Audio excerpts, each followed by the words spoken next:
Saya memberi judul eh, pelajaran hari ini adalah penyerongan rohani. Sebelum kita lihat beberapa ayat, saya mau ajak untuk kita merenung sebentar sebuah pertanyaan ini. Pernahkah kita membandingkan gereja hari ini dengan gereja mula-mula dalam Alkitab? Oke, saya ulang. Pernahkah kita membandingkan kondisi gereja hari ini dengan gereja mula-mula di dalam Alkitab? Mengapa? Karena ketika kita membaca di dalam Alkitab, khususnya dalam kisah para rasul, maka di situ kita bisa melihat betapa luar biasanya gereja saat itu. Jika kita membandingkan gereja hari ini dan gereja mula-mula di dalam kisah para rasul, maka apa yang kita dapatkan?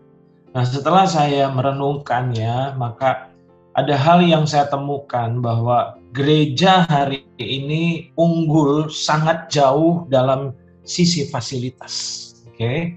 Gereja hari ini unggul sangat jauh dari sisi fasilitas jika dibandingkan dengan gereja mula-mula. Gereja hari ini sangat modern, gereja hari ini sangat canggih, dan bahkan kalau kita melihat di dalam beberapa gereja yang megah, fasilitasnya luar biasa, high-tech, dan sungguh luar biasa. Nah, jika dibandingkan antara gereja hari ini dan gereja mula-mula, maka gereja hari ini unggul sangat jauh dari sisi fasilitas. Sedangkan gereja mula-mula menurut saya unggul sangat jauh dalam sisi kualitas dan dampak. Ini bedanya. Oke, gereja hari ini sementara unggul sangat jauh dari sisi fasilitas, sedangkan gereja mula-mula di dalam kisah para rasul unggul sangat jauh dalam sisi kualitas dan dampak. Nah, mengapa saya katakan demikian? Karena ketika kita melihat di dalam kisah para rasul tadi, saya sudah sempat singgung, ternyata gereja hari itu adalah gereja yang sangat berkualitas. Dan bukan hanya berkualitas, tapi juga punya dampak yang luar biasa. Menggoncangkan kotanya, menggoncangkan dunia saat itu.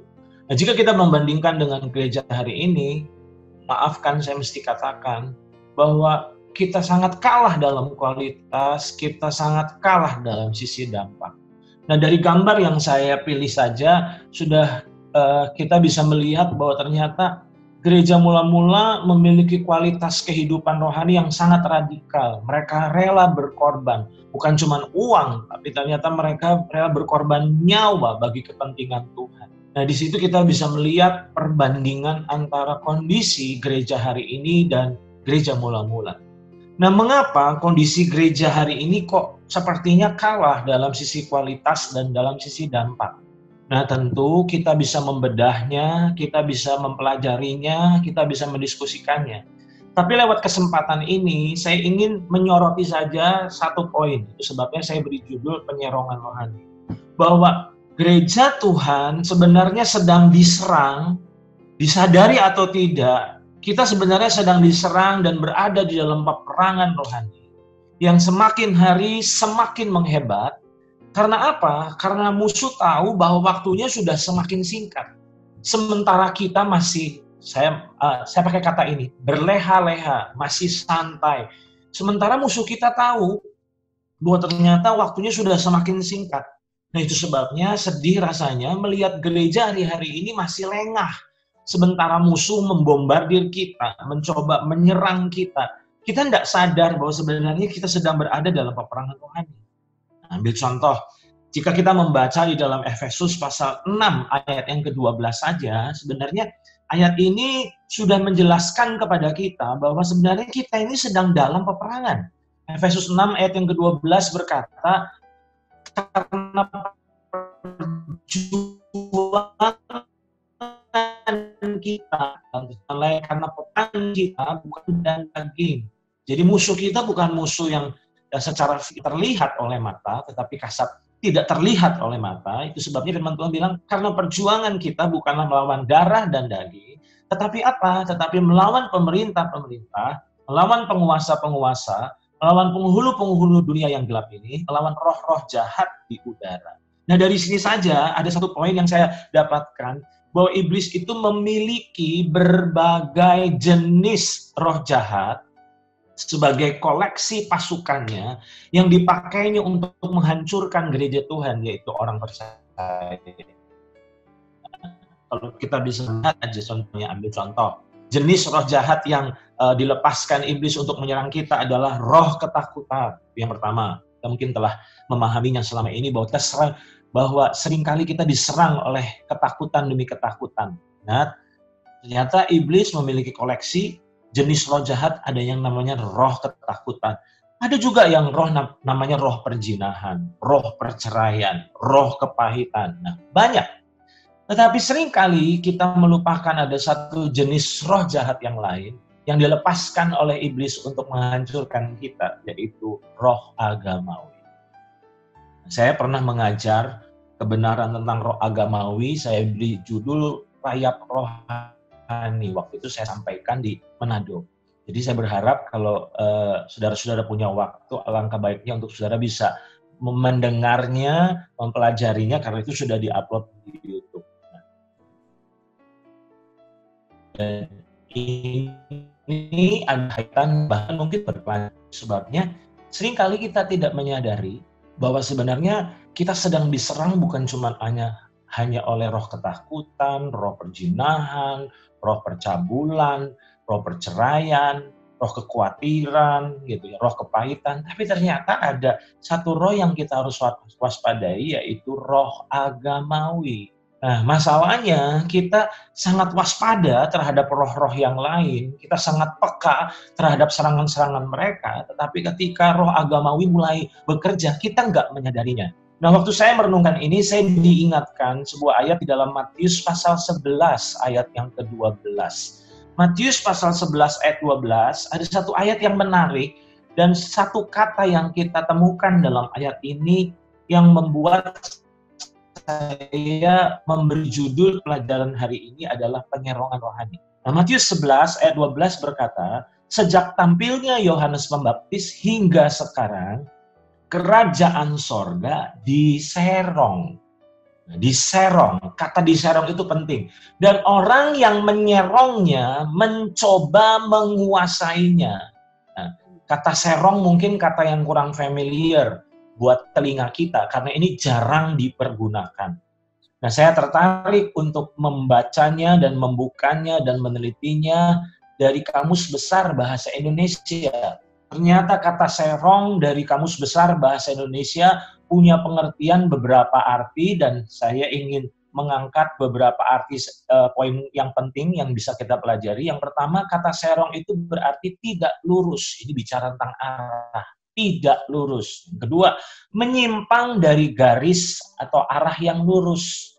Nah, atau arti yang ketiga adalah mencong. Nah, kata mencong mungkin mengingatkan kita sesuatu. Nah, sementara saya mempersiapkan materi ini, saya jadi ingat pelajaran yang saya pernah pelajari waktu apa itu? Waktu SMP mungkin waktu itu, yaitu pelajaran geometri. Nah, di dalam geometri itu segitiga, kita belajar tentang segitiga, segi empat, garis-garis, sudut-sudut, derajat. Nah, ternyata tujuan penyerongan itu apa sih sebenarnya? Iblis itu ternyata sedang menyerongkan kita. Roh agamawi sebenarnya sedang melakukan penyerongan. Nah, penyerongan itu apa sih tujuannya? Tujuannya itu membuat kita gagal sampai. Nah, mungkin saudara masih ingat dalam pelajaran geometri, bahwa kalau kita menarik garis lurus dan kita bergeser 1 derajat saja, terlihat sepertinya nggak banyak penyimpangannya. Tapi kalau itu semakin diteruskan, maka ternyata itu akan semakin jauh, semakin jauh, semakin jauh. Nah, iblis, saudara harus sadar bahwa tidak selalu menghentikan kita. Jadi seringkali kita selalu bilang, wah ini iblis pingin saya berhenti ikut Tuhan, menggagalkan saya untuk ikut Tuhan. Oke, saya setuju. Tapi ingat bahwa iblis itu tidak selalu menghentikan atau membelokkan langkah kita. Nah, ini kita cuma fokus pada, wah dia ingin menghentikan, dia ingin membelokkan langkah saya. Tapi sebenarnya saya mencatat di sini, dia cukup menyerongkan untuk membuat kita meleset mencapai sasaran ilahi kita. Oke, ini penting. Iblis ini tidak selalu menghentikan atau membelokkan langkah-langkah kita. Dia cukup menyerongkan sedikit aja, sedikit. Karena kalau banyak kita langsung sadar. Menyerongkan 1 derajat aja. Sebab kalau 1 derajat itu kita teruskan, arahnya akan makin menyimpang. Makin mencong kalau orang bilang. Nah, ingat, dia cukup menyerongkan untuk membuat kita meleset mencapai sasaran ilahi kita. Itu sebabnya lewat kesempatan ini saya ingin berbagi supaya kita mulai mewaspadai bukan cuma serangan dari roh ketakutan, dari roh percabulan, dari roh perceraian, dari roh kepahitan, tapi kita juga harus mewaspadai peperangan rohani yang sedang kita alami juga, serangan dari roh agamawi. Nah, saya mencatat bahwa roh agamawi itu membuat kita puas dengan formalitas dan rutinitas tanpa kualitas. Nah, saya ulang ya. Ada yang penting yang kita perlu kenali dari musuh kita, yaitu roh agamawi. Bahwa roh agamawi itu sebenarnya membuat kita, saudara dan saya, puas dengan formalitas dan rutinitas agamawi kita tanpa kualitas. Nah, mengapa saya katakan ini? Banyak orang percaya gini, selalu bilang begini, kan saya masih saat teduh, kan saya masih baca Alkitab tiap hari, saya kan masih membangun hubungan dengan Tuhan. Saya masih berdoa kok. Nah, seringkali kita melakukan semua itu sebatas formalitas dan rutinitas, tapi sayangnya sudah tidak berkualitas. Nah, saya ambil contoh. Saudara boleh saja merasa, saya sudah berdoa, saya sudah membangun hubungan dengan Tuhan. Nah, biasanya kalau ada orang yang berkata, saya sudah berdoa, saya sudah saat teduh. Lalu saya tanya, lewat saat teduh itu kamu dapat Tuhan ngomong apa sama kamu? Nah, banyak orang cuman hanya sebatas puas dengan formalitasnya dan rutinitasnya, tapi sebenarnya kita nggak punya kualitas dalam membaca Alkitab, di dalam berdoa, di dalam bersaat teduh. Nah, sangat disayangkan kita cuman puas saat teduh, doa, baca Alkitab sebatas formalitas, rutinitas. Nah, mengapa? Karena ternyata roh agamawi membuat kita melakukan rutinitas kerohanian demi menyuap teriakan hati nurani. Saya ulang ya, ini penting. Bahwa ternyata roh agamawi membuat kita melakukan rutinitas kerohanian kita demi apa sih? Ternyata demi menyuap teriakan hati nurani. Bercontoh, kalau kita nggak berdoa rasanya kayak ada yang kurang gitu. Makanya kita berdoa. Kalau kita belum baca Alkitab, kayaknya kita seperti kayak ngerasa dikejar, rasa bersalah gitu. Kalau kita belum berdoa, lalu kita, aduh kayaknya nanti bisa ada apa-apa nih. Kalau nanti saya keluar bisa celaka, bisa tabrakan. Nah, tanpa sadar seringkali kita melakukan semua itu cuma sebatas supaya hati nurani kita itu nggak teriak. Sebab, contohnya, kalau kita udah nggak datang ke komsel aja, ada rasa gini, ada rasa salah gitu. Makanya, ya udahlah datang aja. Tanpa sadar, kita cuma sebatas datang, supaya hati nurani kita tuh nggak nuduh. Nah, saya mau bilang sama saudara, bahwa ternyata roh agamawi itu membuat kita akhirnya merasa puas dengan semua formalitas dan rutinitas agamawi kita tanpa kualitas. Nah, ambil contoh yang lain. Roh agamawi membuat kita merasa sudah beribadah kepada Tuhan saat kita hadir di pertemuan ibadah. Nah, ini gila menurut saya. Saya ulang ya. Roh agamawi itu membuat kita udah merasa sudah beribadah sama Tuhan saat kita sudah hadir di pertemuan ibadah. Makanya kalau kita pulang kebaktian hari Minggu aja, sebelum PSBB, sebelum pandemi COVID ini, keluar dari gedung ibadah tuh ada rasa gimana gitu, ada rasa puas gitu. Karena gini, oh saya sudah beribadah. Saya mau katakan kepada saudara, kita udah merasa puas hadir di pertemuan ibadah, padahal sebenarnya ada yang penting yang kita lupakan. Ambil contoh, Roma 12 ayat yang pertama. Saya sudah pernah membahas tentang efek samping kebaktian minggu yang kita terus waspadai. Kalau saudara-saudara masih ingat, berapa bulan lalu saya mengajar ini kan, judulnya efek samping kebaktian minggu. Nah, di dalam Roma pasal 12 ayat yang pertama, firman Tuhan berkata, karena itu saudara-saudara, Aku menasehatkan kamu supaya kamu mempersembahkan tubuhmu sebagai persembahan yang hidup, yang kudus dan yang berkenan kepada Allah. Garis bawahi kata ini, itu yaitu maksud mempersembahkan tubuh kita sama Tuhan, itu adalah ibadahmu yang sejati. Nah, yang tragis, roh agamawi itu membuat gini, kan saya sudah datang ke gereja, kan saya sudah ikut kebaktian, berarti saya sudah ibadah. Padahal, saya mau katakan kepada saudara, tidak ada yang salah dengan hadir di gedung gereja, ikuti jam-jam ibadah. Tapi itu tidak akan pernah menggantikan sebuah kerinduan Tuhan untuk kita mempersembahkan tubuh kita dan mengizinkan Tuhan memakai tubuh kita untuk menjadi alatnya sehingga akhirnya dia bisa menyatakan dirinya lewat kita. Itu adalah ibadah kita yang sejati. Ambil contoh yang lain. Yakobus pasal yang pertama ayat 27 berkata, ibadah yang murni dan yang tak bercacat di hadapan Allah Bapa kita. Apa itu? Datang ke kebaktian setiap hari Minggu tanpa absen selama 1 tahun. Dan tadi kata ibadah tak bercacat di hadapan Allah Bapa kita ialah mengunjungi yatim piatu dan janda-janda dalam kesusahan mereka dan menjaga supaya dirinya sendiri tidak dicemarkan oleh dunia. Berarti dengan kata lain tidak ada yang salah dengan kebiasaan rutin kita datang hari Minggu ke gedung gereja untuk ikuti kebaktian. Tapi saya mau katakan kepada saudara, jangan puas di titik itu. Karena ternyata sebenarnya ibadah yang Tuhan inginkan itu bukan cuma berhenti hadir setor muka sama Tuhan sama Allah. Karena sebenarnya ibadah yang sejati itu waktu kita mempersembahkan tubuh kita dalam keseharian kita, bukan cuma di hari Minggu. Mempersembahkan tubuh kita dalam keseharian kita, di mana hidup kita belajar untuk berbagi hidup dengan orang-orang. Dan disitulah sebenarnya itu adalah ibadah kita yang sejati.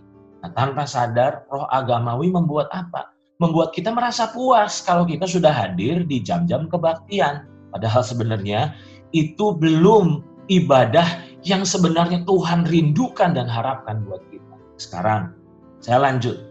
Tuhan Yesus ternyata tidak datang untuk mendirikan agama. Tuhan Yesus tidak datang ke dunia ini untuk mendirikan agama Kristen. Dia bukan pendiri agama Kristen. Karena kekristenan seharusnya bukan agama. Dia datang untuk memperbaiki hubungan yang terputus, yang dirusak oleh dosa, dan dia bahkan menjadikan dirinya sebagai jembatan demi terhubungnya kembali antara Tuhan dan manusia. Oke, saya ulang statement ini penting. Tuhan Yesus itu tidak datang ke dunia untuk mendirikan agama. Dia datang untuk memperbaiki hubungan antara manusia dengan Tuhan yang terputus, yang dirusak oleh dosa. Dia bahkan menjadikan dirinya sebagai jembatan demi terhubungnya kembali antara Tuhan dan banyak orang percaya tidak memahami ini. Nah, roh agamawi membuat kita puas dengan ritual-ritual. Padahal Tuhan ingin kita nggak puas dengan ritualnya, karena yang Tuhan inginkan adalah hubungan dengan Tuhan yang tidak dibatasi oleh tempat dan waktu. Nah, roh agamawi membuat kita puas gini, kan saya sudah berhubungan dengan Tuhan. Tadi saat teduh saya sudah berhubungan dengan Tuhan kok. Saya sudah kasih waktu 10 menit tadi bersekutu dengan Tuhan waktu saat teduh. Atau contohnya, saya kan sudah membangun hubungan dengan Tuhan dengan datang di kebaktian tadi. Saya mau katakan kepada saudara, Tuhan ingin supaya hubungan kita puas sebatas waktu dan jam-jam tertentu. Karena hubungan yang Tuhan rindukan, hubungan yang sebenarnya Tuhan pulihkan adalah di mana hubungan kita sudah tidak bisa lagi dibatasi oleh apapun. Nah, sangat disayangkan, ada banyak orang percaya telah ditipu oleh roh agamawi, sehingga kita merasa puas dengan apa? Oh, saya kan sudah dengan apa? Waktu saat teduh, waktu apa? Waktu datang ibadah hari Minggu. Padahal saya mau katakan kepada saudara, Tuhan ingin supaya hubungan kita nggak dibatasi oleh hal-hal tersebut. Nah, mengapa hubungan penting? Saya mencatat di sini bahwa lewat hubungan yang tersambung kembali, yang tadinya diputuskan oleh dosa, lewat hubungan yang tersambung kembali, maka semua yang dari Bapa dapat disalurkan kembali ke dalam diri anak-anak. Saya mau bilang ya, Tuhan tidak datang untuk membawa aturan. Tuhan tidak datang membawa hukum. Dia datang membawa diri ini memulihkan hubungan yang rusak antara manusia dengan Tuhan. Nah, hubungan itu lebih penting dari apapun. Karena apa? Kalau tidak ada hubungan, maka apa yang dari Tuhan tidak akan pernah bisa sampai sama kita. Nah, itu sebabnya Tuhan ingin memulihkan hubungan supaya semua yang ada pada Tuhan itu benar-benar dapat sampai kepada kita.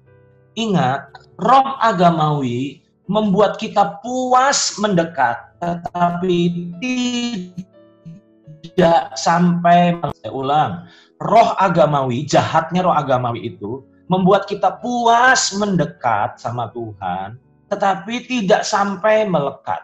Banyak orang berkata gini, saya sudah dekat kok sama Tuhan, saya sudah dekat.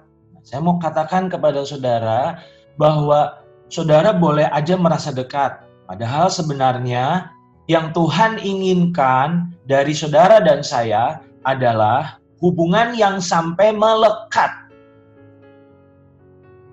Nah, banyak orang percaya bisa memahami kita puas dengan dekat, padahal dekat itu relatif. 1 senti bisa dekat, 2 senti bisa dekat, 10 senti bisa dekat. Nah, yang Tuhan inginkan adalah bukan cuma dekat, tapi melekat. Nah, masih ingat Injil Yohanes pasal yang ke-15?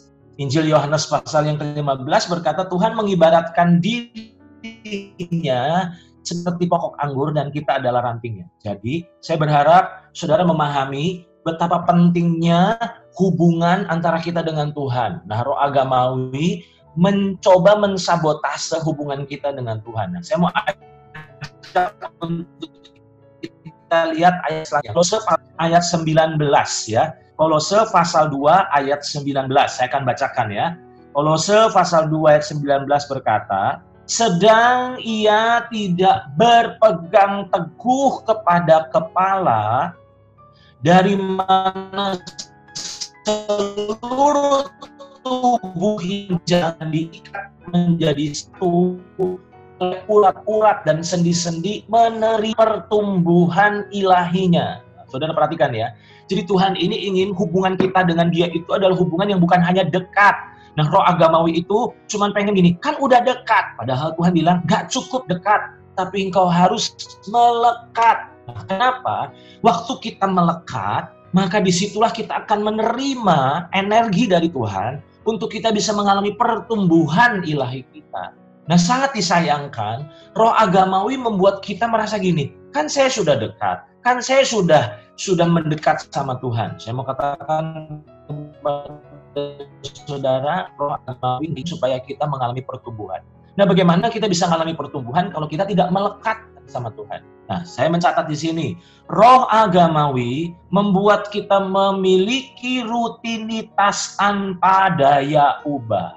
Saudara pernah melihat ada banyak orang Kristen yang sudah tahunan jadi Kristen tapi hidupnya nggak berubah-berubah. Dan yang heran ketika kita memperhatikan mereka ibadah loh tiap hari Minggu, mereka baca Alkitab tiap hari loh, tapi kenapa kok hidupnya kok nggak mengalami perubahan? Nah, ingat, roh agamawi membuat kita memiliki rutinitas tanpa daya ubah. Nah, mengapa saya penting? Mengapa hal ini merupakan sebuah poin penting yang saya mau lepaskan? Jangan sampai saudara merasa sudah terhubung sama Tuhan, tapi keterhubungan saudara sama Tuhan tidak menghasilkan pertumbuhan dan perubahan apa-apa loh dalam kehidupan kita. Seringkali yang berubah itu cuma hanya sebatas agama kita loh. Padahal yang Tuhan ingin rubah bukan agama di KTP kita, tapi yang Tuhan ingin ubah adalah kualitas hidup kita.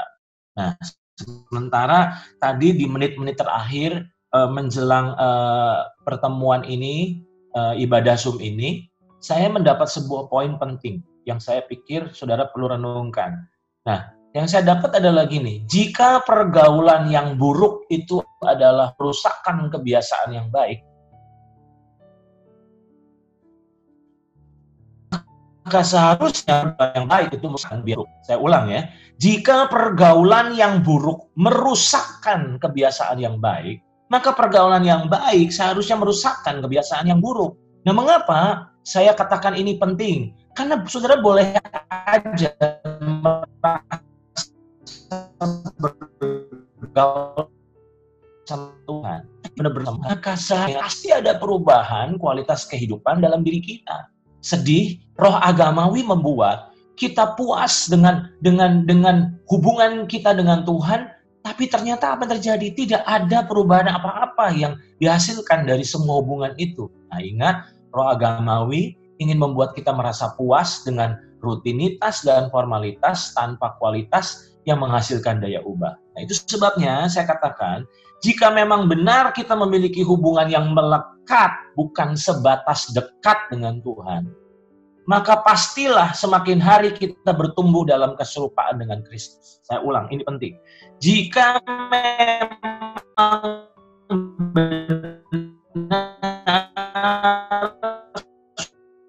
saya bukan, maka pastilah semakin hari kita harusnya semakin bertumbuh dalam keserupaan dengan Kristus.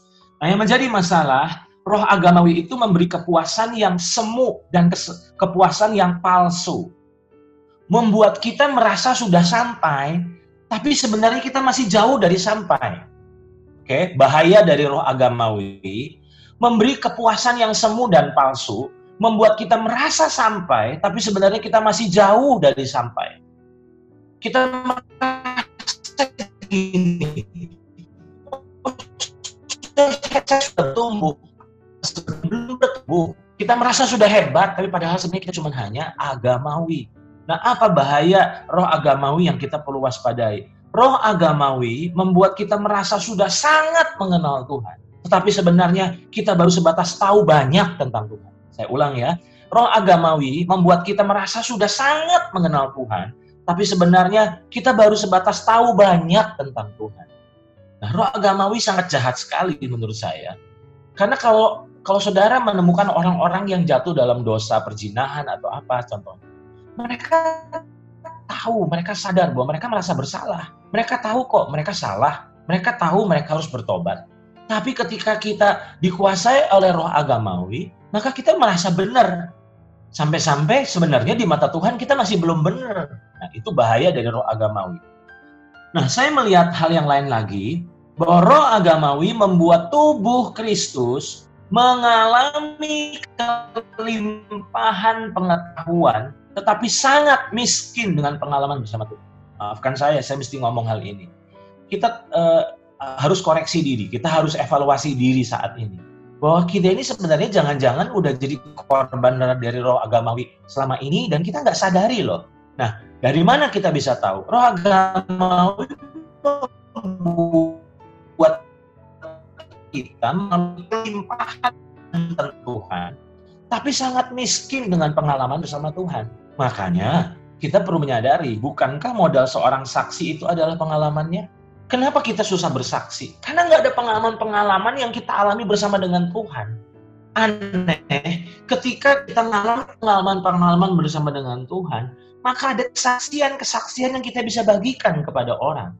Contohnya, di masa-masa pandemi ini, saya mengalami pengalaman pemeliharaan Tuhan, mengalami penyediaan Tuhan. Dan dari penyediaan itu, dari pengalaman-pengalaman tersebut, saya bisa cerita kepada orang-orang yang saya jumpai. Dan saya bilang, Tuhan itu hidup. Tuhan itu tidak bisa dibatasi oleh apapun. Dia nggak pernah tutup mata terhadap apa yang jadi kebutuhan kita. Dia adalah Bapa yang bertanggung jawab. Ingat, itu semua bisa saya ceritakan karena saya mengalami. Nah, ingat, roh agamawi membuat kita merasa puas banyaknya teori yang kita punya tentang Tuhan. Tapi kita sangat miskin dan sangat kurang dalam pengalaman bersama dengan Tuhan. Saya berharap jemaat UCC adalah jemaat yang bukan cuma tahu banyak, tapi mengalami banyak dengan Tuhan. Nah, ada sebuah survei yang saya pikir perlu saudara ketahui. Saya pernah sampaikan ini di kebaktian UCC yang lalu-lalu, tapi saya mau ulang lagi. Bahwa George Barna dalam buku Revolution tahun 2006 mengangkat sebuah hasil survei. Dia katakan bahwa 8 dari 10 orang percaya yang setiap hari Minggu pergi ke gereja ternyata tidak pernah mengalami pengalaman dengan hadirat Tuhan. Mengeri nggak ini? 8 dari 10 orang percaya yang setiap hari Minggu pergi ke gereja ternyata tidak pernah mengalami pengalaman dengan hadirat Tuhan. Berarti dengan kata lain mereka cuma nonton. Mereka nggak ngalami waktu praise and worship, sementara ada orang-orang yang mengalami pengalaman dengan hadirat Tuhan. Mereka cuma hanya nonton, mereka cuma nyanyi. Apa bedanya dengan karaoke? Nah, harusnya gereja berbeda dengan karaoke dong. Karena di dalam kita memuji dan menyembah Tuhan, ada hadirat Tuhan. Tetapi sangat 8 dari 10 orang percaya ternyata setiap hari Minggu boleh aja pergi ke gereja.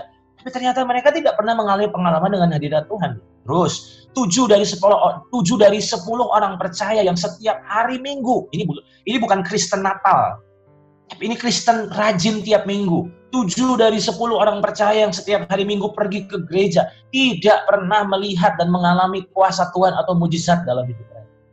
Jadi, dari hasil survei ini, betapa tragisnya banyak orang percaya sedang dikuasai oleh roh agamawi, di mana kita tahu tentang Tuhan, tapi kita kurang mengalami Tuhan, atau belum mengalami Tuhan secara pribadi. Nah, itu sebabnya saya mau ajak untuk kita lihat sebentar dalam 2 Timotius pasal 3. Di 2 Timotius pasal 3 ayat pertama dan ayat 5. Ingat, ini warning buat kita. Bahaya dari roh agamawi itu apa sih? Ayat yang pertama, ketahuilah bahwa pada hari-hari terakhir akan datang masa yang sukar. Tentu saudara sepakat dengan saya bahwa ayat ini sedang digenapi dalam hari-hari kita. Dan ayat yang kelima dari 2 Timotius 3 berkata, secara lahiriah, itu kelihatan oleh mata, mereka menjalankan ibadah mereka. Ini orang-orang yang bukan malas ibadah, tapi orang yang rajin ibadah tiap minggu. Secara lahiriah mereka menjalankan ibadah mereka, tapi pada hakikatnya mereka memungkiri kekuatannya. Dalam terjemahan The Message digunakan kata they will make a show of religion. Jadi ternyata secara kelihatan mereka beragama. Tapi ingat, sebenarnya mereka nggak mengalami realita Tuhan. Mereka nggak mengalami Tuhan secara pribadi. Mereka cuma nonton. Nah, itulah kejahatan dari roh agama. Saya mau lanjut selanjutnya. Sudah berapa banyak pengetahuan tentang Tuhan yang telah kita alami? Permisi tanya. Maafkan, saya mesti menanyakan ini. Sudah berapa banyak pengetahuan tentang Tuhan yang telah kita alami? Tujuan kita belajar firman bukan cuma sebatas tahu, tapi supaya kita bisa mengalami seharusnya. Nah, banyak orang nggak sadar, roh agamawi membuat kita puas tahu, tapi kita nggak punya kerinduan untuk mengalami. Ingat pertanyaannya, sudah berapa banyak pengetahuan tentang Tuhan yang telah kita alami? Seharusnya hubungan yang sehat menghasilkan pengalaman yang terus-menerus diperbaharui. Dan bukan kisah nostalgia dengan Tuhan. Ingat, saya catat di sini ya. Seharusnya hubungan yang sehat antara kita dengan Tuhan, kalau hubungannya benar, bukan hubungan agamawi, seharusnya kalau hubungan kita sehat sama Tuhan, pasti akan menghasilkan pengalaman yang terus-menerus diperbaharui, bukan kisah nostalgia dengan Tuhan. Nah, mengapa saya katakan nostalgia dengan Tuhan? Banyak orang cuma hanya bisa membanggakan pengalaman dengan Tuhan di masa lalu. Banyak orang bilang gini, dulu. Ya biasanya kalau ada orang yang ngomong dulu, saya selalu bilang, terus sekarang gimana? Saya mau katakan, Tuhan kan bukan cuma ada di waktu dulu, tapi Tuhan juga ada di masa sekarang. Seharusnya Tuhan bukan cuma hebat di masa lalu, karena Tuhan akan selalu hebat di dalam situasi apapun. Di dalam waktu kapanpun. Dia hebat di masa lalu, dia hebat juga di masa kini. Dia hebat juga di masa depan.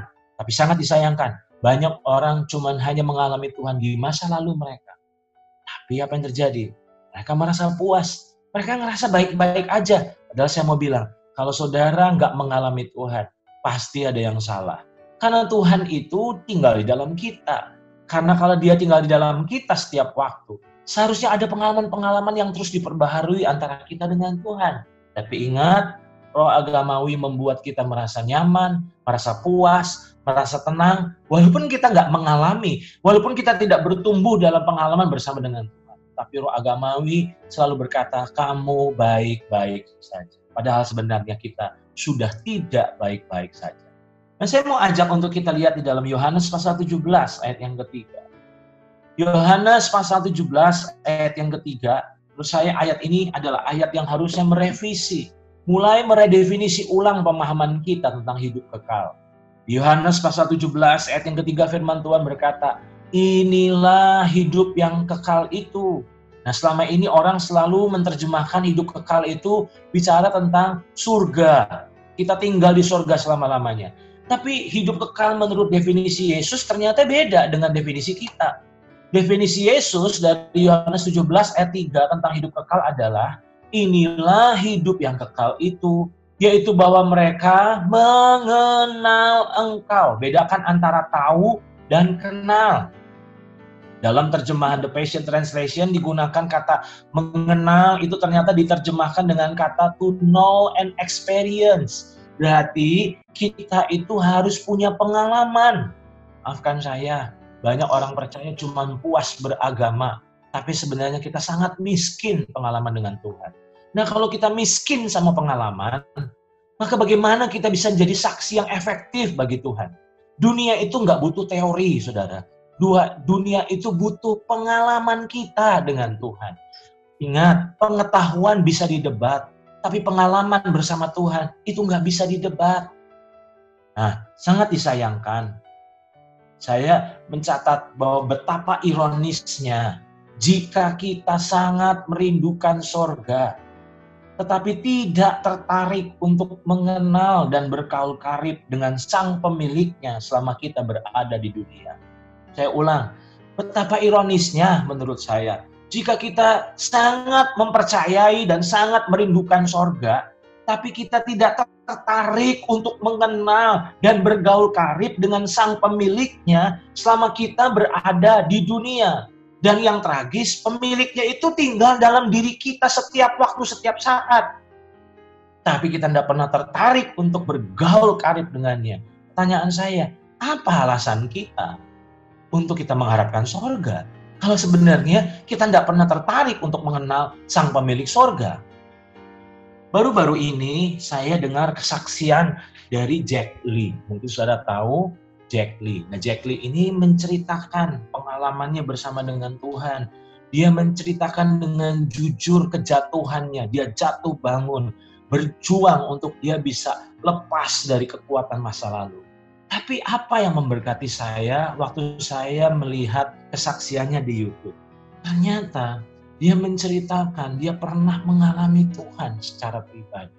Di situ dia bilang, saya nggak bisa sangkali Tuhan. Tuhan itu nyata buat saya. Itulah yang mendorong, memotivasi dia untuk dia tetap berjuang untuk pulih. Waktu saya melihat Jack Lee, saya jadi sadar, banyak orang percaya baru sebatas beragama Kristen kok. Tapi sebenarnya kita sangat miskin dengan pengalaman. Dari sekolah minggu kita boleh belajar tentang Tuhan. Tapi apakah kita sungguh-sungguh sudah mengenal Tuhan? Itu masalahnya. Nah, jika kita benar, jika memang kita benar-benar mengenalnya, maka dampaknya kita akan semakin mempercayainya. Saya ulang ya, jika memang benar kita sungguh-sungguh mengenalnya, maka dampaknya kita akan semakin mempercayai Tuhan. Ingat, saya pernah sampaikan di UCC waktu-waktu lalu, bahwa level kepercayaan kita terhadap seseorang itu tidak akan pernah melebihi dari level pengenalan kita akan orang tersebut. Kita bisa melihat, kenapa sih sampai Abraham itu bisa percaya banget sama Tuhan? Simple, karena dia punya hubungan yang dalam sama Tuhan. Dia punya hubungan persahabatan dengan Tuhan. Itu sebabnya dia mempercayai Tuhan. Nah, bagaimana mungkin kita bisa semakin mempercayai Tuhan kalau kita tidak semakin mengenalnya secara pribadi? Nah, saya akan tutup dengan ini. Di dalam Matius pasal 4 ayat 17. Matius pasal 4 ayat 17. Ternyata kalau kita melihat di dalam Matius pasal 4 ayat 17, firman Tuhan berkata, sejak waktu itulah Yesus memberitakan, bertobatlah sebab kerajaan surga sudah dekat. Jadi ternyata berita Yesus waktu tampil, ternyata beritanya adalah berita pertobatan. Nah, apa yang mengganggu saya ketika saya membaca ayat ini? Apa yang aneh dari berita yang disampaikan oleh Yesus saat itu? Bukankah sepertinya pesannya tidak cocok dengan kondisi masyarakat pada saat itu? Mengapa saya katakan tidak cocok? Bagaimana mungkin berita pertobatan ditujukan kepada bangsa penyembah Tuhan? Ingat, Bangsa Israel pada zaman Yesus adalah bangsa yang religius. Oh, bangsa yang religius. Bangsa Israel pada saat itu adalah bangsa yang religius dan bangsa yang bermoral. Ingat, bukan bangsa penyembah berhala. Tapi mereka adalah bangsa yang religius. Mereka datang ke bait suci kok beribadah. Tapi yang aneh, Yesus datang dengan berita pertobatan. Nah, selama ini, bukankah berita pertobatan seharusnya cocoknya ditujukan kepada bangsa kafir, kepada bangsa penyembah berhala? Menurut saya masuk akal kalau Yunus memberitakan pertobatan kepada penduduk Niniwe. Karena penduduk Niniwe itu ngawur, ngaco, benar-benar rusak, benar-benar jahat.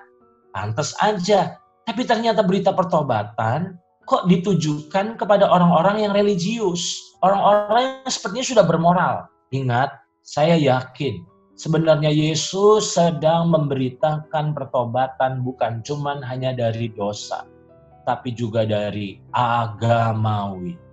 Nah, sangat disayangkan waktu kita dengar berita pertobatan kita ngerasa gini, kan saya sudah nggak ngerokok, saya kan sudah nggak berzina, saya kan sudah nggak ngaco lagi, saya sudah bertobat. Nah, saya mau katakan kepada saudara, pertobatan bukan cuma hanya diukur dari berhentinya kita melakukan kebiasaan buruk dan hal-hal yang dosa. Bukan itu, tapi pertobatan juga di saat kita menyadari bahwa selama ini kita telah hidup dikuasai oleh roh agamawi. Dan disitulah kita bertobat. Saya mau tutup dengan ini, saudara. Wahyu pasal 2 ayat 2-5. Wahyu pasal 2 ayat 2-5, menurut saya ini ayat yang mengerikan. Mengapa saya katakan mengerikan? Ingat, ini adalah teguran Tuhan kepada jemaat di Efesus pada saat itu. Ingat, aku tahu segala pekerjaanmu, baik jerih payahmu maupun ketekunanmu. Berarti jemaat Efesus itu bukan jemaat yang memble, bukan jemaat yang apa ya, boleh dibilang jemaat yang ngawur, bukan jemaat yang males, tapi ini jemaat yang luar biasa loh, jerih payahnya, ketekunannya. Nah, selanjutnya, aku tahu bahwa engkau tidak dapat sabar terhadap orang-orang jahat. Berarti ini orang-orang yang nggak kompromi, orang-orang yang punya integritas, bahwa engkau telah mencobai mereka yang menyebut dirinya rasul, tapi yang sebenarnya tidak demikian.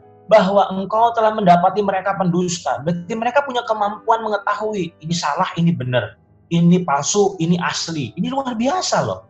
Dan ayat 3, dan engkau tetap sabar dan menderita oleh karena namaku. Ingat, ini orang berarti dengan kata lain jemaat yang benar-benar luar biasa, rela menderita oleh karena kebenaran. Luar biasa loh. Dan engkau tidak mengenal lelah. Jadi ini bukan jemaat ece-ece, bukan jemaat males. Saya yakin semua gembala yang ada di dunia pasti mengharapkan jemaatnya punya kualitas seperti ini. Tapi ingat ayat 4. Namun demikian aku mencela engkau, karena engkau telah meninggalkan kasihmu yang semula. Sebab itu ingatlah betapa dalamnya engkau telah jatuh. Loh. Jatuh apanya? Bukankah mereka masih tekun? Bukankah mereka masih berjerih payah? Bukankah mereka masih menghidupi kebenaran sepertinya?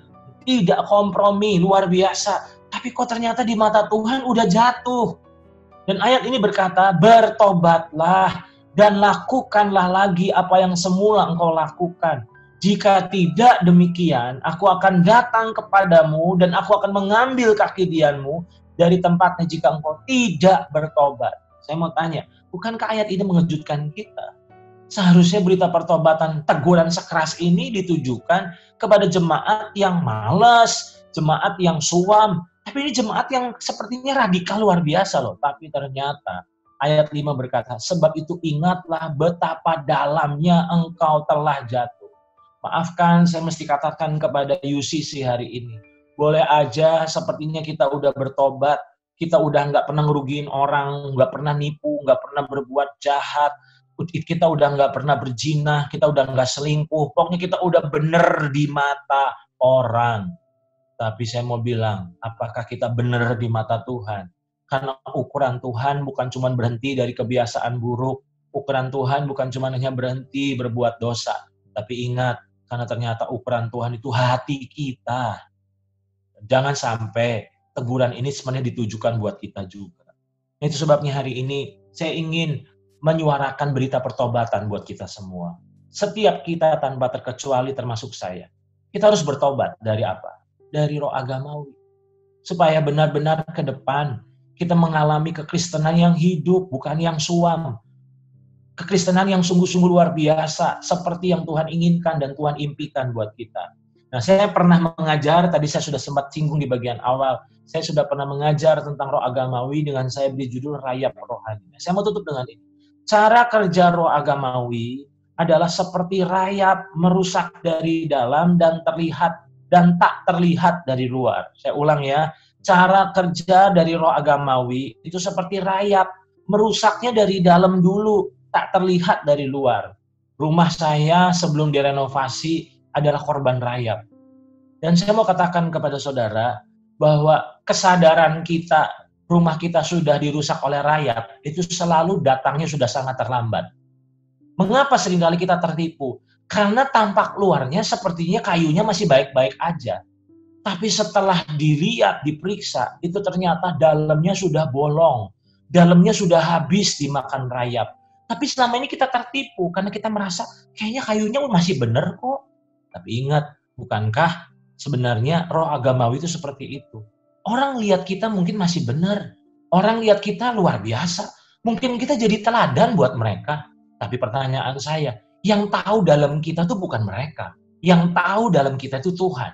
Nah, sangat disayangkan. Bisa saja kita dikagumi oleh orang-orang di sekitar kita. Tapi ternyata sebenarnya kita telah jadi korban dari roh agamawi.